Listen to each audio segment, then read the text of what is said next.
Et pour cette séquence de paroles de la vie éternelle avec Marc Joseph. C'est ceci, donc, nous nous préparons à fêter l'anniversaire du jour de la Pentecôte. La Pentecôte, c'est un jour important dans l'histoire des disciples de Jésus-Christ. Et j'ai décidé de faire cette vidéo spécialement pour parler de la Pentecôte qui avait marqué le temps de la vie des disciples de Jésus-Christ. Et j'ai trouvé important d'appeler cette vidéo de Babel à la Pentecôte, de la tour de Babel à la Pentecôte. Pourquoi? Parce que le, le jour de la Pentecôte, l'Esprit de Dieu le Père est descendu sur les hommes pour effacer la division que l'Éternel des armées avait mis entre les hommes au, au moment de la tour, dans l'histoire de la tour de Babel.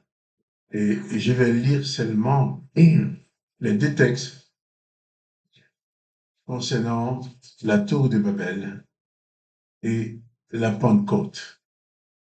Et je vais juste faire quelques remarques qui pourront nous permettre de nous situer, de savoir où nous en sommes. Dans Genèse chapitre 11, il s'agit de l'histoire de la tour de Babel. Verset 1er, toute la terre avait une seule langue et les mêmes mots. Comme ils étaient partis de l'Orient, ils trouvèrent une plaine au pays des Chinéars et ils y habitèrent. Ils se dirent l'un à l'autre, allons, faisons des briques et cuisons-les au feu. Et la brique leur servait de pierre et le bitume leur servait de ciment. Ils dirent encore, allons, bâtissons-nous une ville et une tour dont les sommets touchent le ciel et faisons-nous un nom afin que nous ne soyons pas dispersés sur la face de toute la terre. L'Éternel descendit pour voir la ville et la tour que bâtissaient les fils de l'homme. Et l'Éternel dit, voici, ils forment un seul peuple et ont une même langue, et c'est là ce qu'ils ont entrepris. Maintenant, rien ne les empêcherait de faire tout ce qu'ils auraient projeté. Alors, allons, descendons, et là, confondons leur langage, afin qu'ils n'entendent plus la langue les uns des autres. Et l'Éternel les dispersa loin de la face, loin de la face de toute la terre, et ils cessèrent de bâtir la ville. C'est pourquoi on l'appela du nom de Babel, car c'est là que l'Éternel confondit le langage de toute la terre, et c'est là que l'Éternel les a dispersés sur la face de la terre. Voilà. L'humanité, les hommes qui vivaient sur la terre, vivaient ensemble. Ils parlaient le même langage. Il y avait une grande communion. Ils se sont décidés de se faire un nom et de construire une tour comme symbole de leur communion, de leur union. Le texte dit que l'Éternel descendit pour voir ce qui se passe. Et quand il a vu ce qu'il faisait, eh bien, l'Éternel n'était pas du tout content. Il a dit non, si on les laisse faire, à la fin, ils vont pouvoir réussir dans tous leurs projets. Parce qu'ils parlent la même langue, ils se comprennent tous, ils peuvent se concerter, ils peuvent se parler. Là, il n'était pas question de guerre. Oh, l'Éternel des armées, c'est l'Éternel des armées. C'est le Dieu de la guerre. Or, ces gens-là n'étaient pas prédisposés à faire la guerre. Ils étaient tellement bien ensemble qu'ils voulaient rester toujours ensemble, sans jamais se séparer. Mais voilà, l'Éternel décide le contraire. Il a semé la confusion. Je n'ose pas imaginer la panique qu'il y a pu avoir entre ces gens qui sont tous ensemble d'un coup.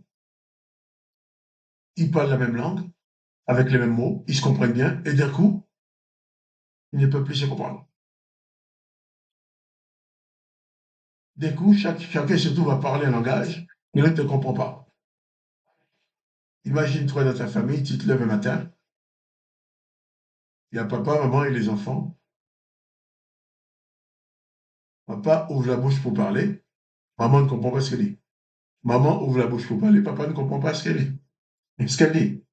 Les enfants ouvrent la bouche pour parler, ni papa ni maman ne comprend rien. Le frère ouvre la bouche pour parler, la sœur ne comprend pas. Personne ne comprend. La confusion totale. Et alors, chacun se trouve maintenant isolé de l'autre, puisque pas moyen de se comprendre, plus de moyens de se communiquer. Et le drame est là. Et tout ça, l'Éternel a fait cela pour que ces gens-là, dans leur communion qui vivaient ensemble, qu'ils ne parviennent pas à réaliser tous leurs projets. Et aujourd'hui, la situation demeure. Non seulement chaque pays parle un langage différent, des mots différents, prononciations différentes, on ne peut pas se comprendre. Quelquefois même, dans le même pays, je vois dans certains pays, où d'un village à l'autre, les gens ne se comprenaient pas. Les gens ne se comprennent pas. D'un village à l'autre, tu roules, tu passes dans un village. Moi, je me rappelle dans un pays où j'étais avec des amis. On s'est arrêté dans un village pour faire des courses, on a acheté des choses. On arrive dans un autre village. La personne qui m'accompagnait me dit non, on ne peut pas rester dans ce village-là pour acheter parce que je ne comprends pas leur langage. On ne comprend pas leur dialecte. Et, et ce qui fait que cette incompréhension demeure non seulement dans le langage, mais aussi dans la pensée et à tous les niveaux. C'est ce qui conduit les peuples de la terre à faire la guerre. Parce qu'on les dit, les gens se disent, on est différents les uns des autres. Or, à Babel, il n'y avait pas de différence. Ils parlaient la même langue, avec les mêmes mots. Il est écrit, et tout le monde se comprenait, et on était heureux de vivre ensemble. Mais hélas, l'Éternel, c'était pas sa volonté que les hommes, que les humains continuent à tous à parler la même langue, à être toujours ensemble. Il les a divisés. Et d'ailleurs, je me demande même si c'est tout de Babel qu'on a tiré ce proverbe, ces mots, ce dicton qui dit diviser pour mieux régner. Et maintenant, si nous allons dans le Nouveau Testament, Jésus-Christ est venu, il a enseigné, il a parlé, il a aboli énormément d'ordonnances que l'Éternel avait données au peuple. Par exemple, quand l'Éternel dit qu'il fallait lapider celui qui pêche, les tuer à coups de pierre, tout le monde jette des pierres sur sa tête, sur son corps, jusqu'à ce que mort s'en suive. Ou l'Éternel disait aussi, l'Éternel a donné aussi cette ordonnance qui dit c'est œil pour œil, dent pour dent. Quelqu'un te fait du mal, tu lui fais le même mal. Donc, conséquence, les gens pouvaient, même les gens qui parlent la même langue dans le même pays, pouvaient passer leur temps à se faire du mal les uns les autres. Œil pour œil, dent pour dent, pied pour pied, main pour main, blessure pour blessure. Il va même dire meurtrissure pour meurtrissure. Et il dit aussi, tu feras à l'autre exactement la même blessure qu'elle t'a fait, qu'il t'a fait. Tu fais exactement la même blessure qu'il t'a faite.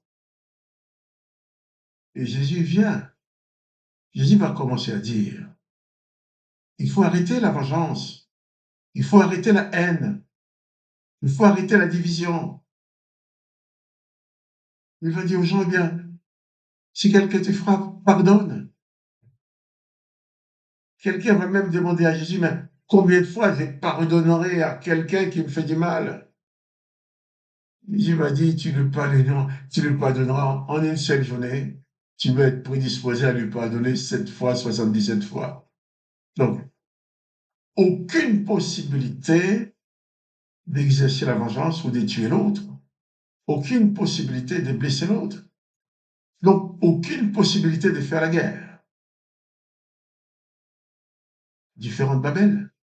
Alors, ces gens-là qui vivaient sous le règne de Babel, sous le règne des ordonnances de l'Éternel, car ces gens-là, c'était la volonté de l'Éternel. Autant que ce n'était pas la volonté de l'Éternel que les gens soient unis à Babel, autant que c'est la volonté de l'Éternel que les gens mènent, que son peuple mène la guerre contre d'autres peuples, qu'il exerce la vengeance.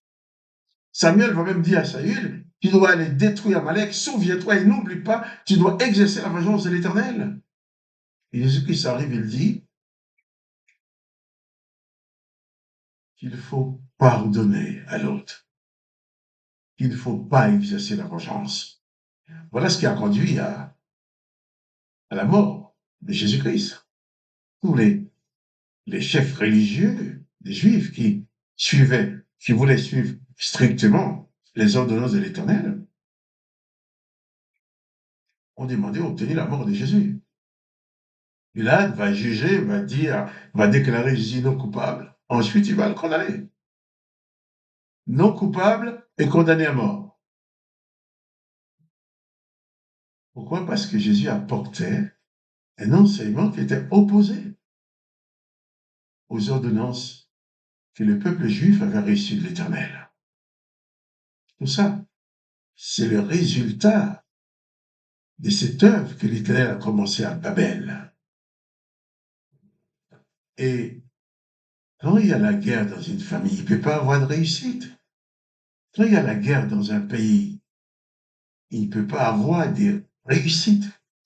Et l'Éternel l'avait bien compris, il a dit, si on les laisse faire, ils vont réussir dans tous leurs projets. Or, pour l'Éternel, il n'est pas question que ces gens-là réussissent dans tous leurs projets. Il n'est pas question que ces gens restent à vivre dans cette communion, dans cette union, dans cet amour qu'il y a entre eux, dans ce désir d'être ensemble. Et Jésus va venir dire le contraire. Bien sûr, on va tuer Jésus. Mais Jésus va ressusciter. Mais Jésus, sachant bien tout ce qui allait se passer, dit déjà à ses disciples, je m'en vais, mais je vous enverrai le Saint-Esprit, l'Esprit de vérité, l'Esprit de mon Père, l'Esprit de vérité qui vous conduira dans toute la vérité. Pas l'Esprit des mensonges, comme l'Éternel avait envoyé sur ses propres prophètes. Lorsque l'Éternel voulait tuer Akab, il a envoyé ses esprits de mensonges sur ses propres prophètes pour les faire mentir. Jésus dit qu'il va envoyer l'Esprit de vérité. Et c'est arrivé le jour de la Pentecôte, le jour où Israël était en train de fêter la récolte, le jour où, dans le temple de Jérusalem, les sacrificateurs agitaient des gerbes et des blés devant l'Éternel pour lui dire merci pour la récolte. Et c'est ce jour-là que Dieu le Père et Jésus-Christ sont choisis pour lui aussi descendre sur la terre en esprit, faire descendre son esprit. Dans les textes de la Genèse, il dit, les gens étaient bien entre eux et l'Éternel descendit pour voir ce qui se faisait. Jésus avait promis d'envoyer le Saint-Esprit. Et ces jours où les gens étaient en fête, et ces jours n'avaient pas été choisis au hasard, parce que ce jour-là, il y avait des gens de toutes les nations de la terre qui étaient rassemblés en Jérusalem. Toutes les nations de la terre étaient représentées à Jérusalem pour fêter la Pentecôte. Et je vais lire les textes des Actes des Apôtres qui est en opposition à la tour de Babel. Actes chapitre 2. Le jour de la Pentecôte, ils étaient tous ensemble dans le même lieu. Tout à coup, il vint du ciel un bruit comme celui d'un vent impétueux, et il remplit toute la maison où ils étaient assis.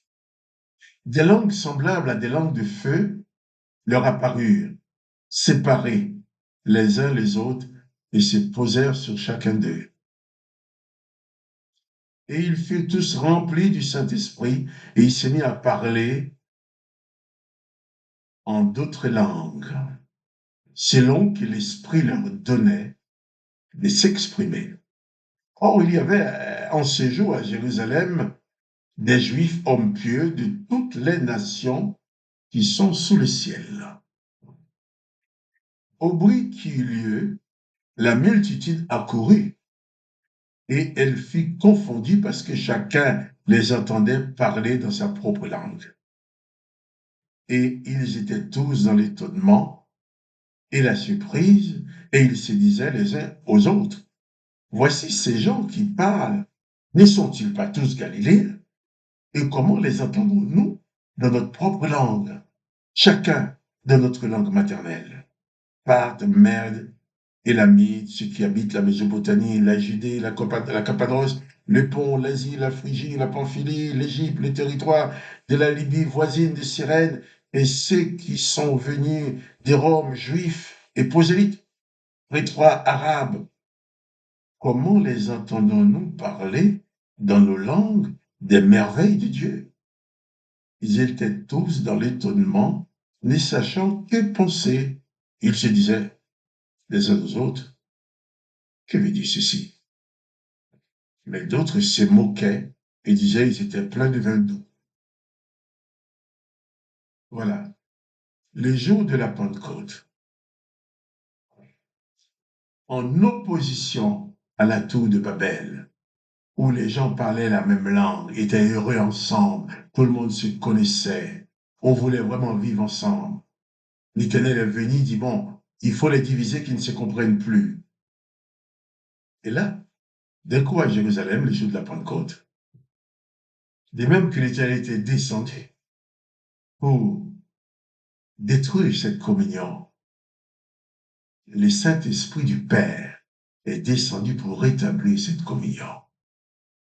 Il a fait en sorte que les gens de toute la terre, de toute langue, ils entendent d'un coup le même message. Ils sont dans l'étonnement, ils sont étonnés. Mais comment ça se fait, ces gens-là? Des Galiléens, ils parlent nos langues maintenant. Le Saint-Esprit est venu effacer cette division-là. Bien entendu, malheureusement, les gens, après, les gens parlent leur langue. Mais spirituellement, Jésus-Christ a établi une communion ensemble. Et après, les textes dit que les apôtres ont demeuré ensemble jusqu'à ce qu'il vienne une persécution. Parce que être ensemble, ça ne fait pas partie de l'esprit de division, de l'esprit de l'Éternel. Il y a eu la persécution. Et ils sont partis dans toutes les nations. Mais ils sont restés chrétiens, disciples de Jésus-Christ. Donc, quand on fête la Pentecôte, c'est bien de savoir ce qu'on fête. On fête la réunification des peuples des nations. Qui fait aujourd'hui, je vais dans n'importe quel pays, quand je rencontre quelqu'un qui croit en Jésus-Christ, c'est mon frère, c'est ma sœur. Si même nous ne parlons pas le même langage physiquement, mais spirituellement, il y a une communion qui s'établit. À Babel, c'est la division. À la Pentecôte, c'est la communion. À Babel, c'est la division, l'incompréhension, la confusion. Mais à la Pentecôte, l'Esprit de Jésus-Christ enlève toutes ces barrières, en sorte que le message de l'Évangile a pu être entendu par tous les peuples dans leur propre langue. Si tout le monde parlait la même langue, la chose aurait été beaucoup plus facile. Mais là, Jésus-Christ a intervenu. Et pendant un certain moment, il a effacé cette division pour que le message de son évangile puisse être entendu par tous les gens qui sont présents. Babel, c'est la communion. Babel, c'est la communion des hommes détruits par l'Éternel des armées.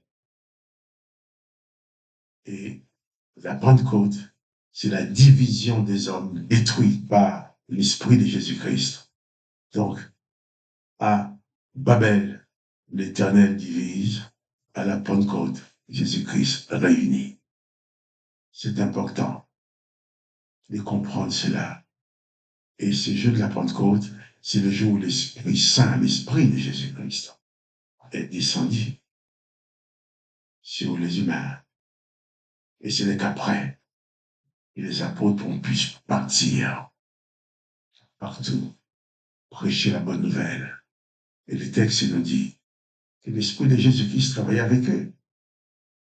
Ici, une petite comparaison pour bien comprendre que l'Esprit qui était à Babel, l'Esprit de l'Éternel, n'a aucun rapport avec le Saint-Esprit qui est descendu sur les apôtres. Je vais expliquer cela rapidement. Shaul de Tarse, pharisien, rabbin, qui lui-même avait participé ou organisé même l'assassinat d'Étienne, disciple de Jésus-Christ. Il a reçu le mandat des autorités religieuses de Jérusalem pour aller arrêter, enchaîner tous les chrétiens de Damas pour les faire subir, les ramener à Jérusalem pour les faire subir, je ne vais pas trop vite, pour les faire subir le même sort qu'Étienne. Et là, Jésus est venu à la rencontre de Paul, de Shaul de Tarse, qui ne s'appelait pas Paul. Et Shaul de Tarse, frappé par la lumière de Jésus-Christ, ses yeux sont devenus aveugles. Il est entré à Damas. Et le Seigneur Jésus a été parlé à Anania, lui disant, tu vas prier pour Shaul de Tarse, qui est dans la maison de Simon le Courrière. Tu vas lui imposer les mains pour que ses yeux s'ouvrent d'une part, et d'autre part qu'il reçoive le Saint-Esprit. Donc l'Esprit de l'Éternel était sur Paul, qui était sur Shaul de Tarse, pour aller détruire les disciples de Jésus-Christ.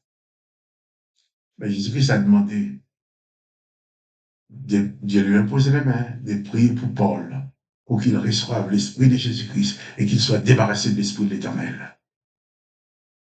Et pour bien marquer le coup, cet homme qui s'appelait Shaul, c'est plutôt séjour de mort, l'enfer ou autre. Jésus-Christ a dit maintenant, tu ne seras plus Shaul, tu t'appelleras Paul, ouvrier pour Christ. Donc, cet homme qui répandait la puissance de l'enfer avec l'Esprit de l'Éternel sur lui, qui voulait détruire les autres, avec l'Esprit de Jésus-Christ, va devenir un ouvrier au service du Père. Donc, c'est de même, lorsque vous fêtez Pâques ou autre, il faut savoir ce que vous fêtez. Vous ne fêtez pas les Pâques. Pour la Pâque, pour nous aussi, Pessah. Nous fêtons la fête des Pâques. Nous ne fêtons pas la sortie d'Égypte et la destruction des premiers d'Égypte. Nous fêtons la résurrection de Christ. Et quand nous fêtons la Pentecôte, nous ne fêtons pas une fête à l'honneur de l'Éternel des armées. Nous fêtons le jour où le Saint-Esprit du Père est descendu sur les apôtres. Il ne faut pas oublier cela. À Babel, l'Éternel divise. À la Pentecôte, le Seigneur Jésus réunit. Donc, il est important pour nous de demeurer continuellement sous la domination de l'esprit de la Pentecôte et ne plus jamais permettre à l'esprit de Babel d'entrer dans nos vies. Babel, c'est la division, c'est l'incompréhension. La Pentecôte, c'est la compréhension de tous. On peut se comprendre. Toi et moi, si même nous ne parlons pas le même langage, on peut arriver à se comprendre si l'esprit de Jésus-Christ est en nous. Nous ne sommes pas obligés de faire la guerre parce que nous ne vivons pas dans le même pays, parce que nous ne parlons pas le même langage. Alors, je voulais juste profiter de cette période où on va fêter la Pentecôte pour parler de ces choses-là. Babel ou la Pentecôte? Où se situe? Où te situes? Tu es situé à Babel ou à la Pentecôte? Non. Riche dans l'esprit de Babel, embrassant l'esprit de la Pentecôte. Que le nom de Dieu le Père soit béni, que le nom de Jésus-Christ soit glorifié. Et toi aussi, tu sois béni. Quant à moi, Marie-Joseph, je dis à bientôt pour une autre séquence. À bientôt. Je reviendrai pour relire avec toi l'évangile de Jésus-Christ avec elle qui se trouve les paroles de la vie éternelle. À bientôt.